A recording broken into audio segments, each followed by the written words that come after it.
বলুন ডক্টর মুখার্জি, আর সাসপেন্সে রাখবেন না, প্রাণ যাওয়ার দাখিল হয়েছে। না না, আপনার তরফ থেকে কোনো ত্রুটি নেই, আপনার স্বাস্থ্য খুব ভালো। সাধারণত এত ভালো স্বাস্থ্য দেখা যায় না আজকাল।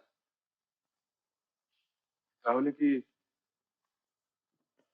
যা দেখছি তাতে আপনার স্ত্রীরই সন্তান ধারণের কোনো ক্ষমতা নেই। This is very unfortunate.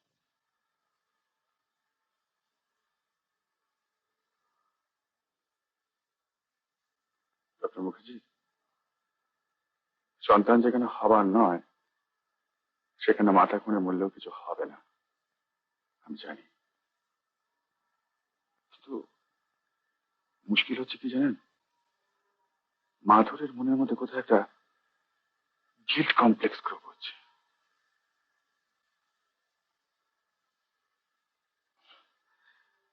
আর আপনি বা কি করবেন? অনেক করেছেন আমাদের জন্য।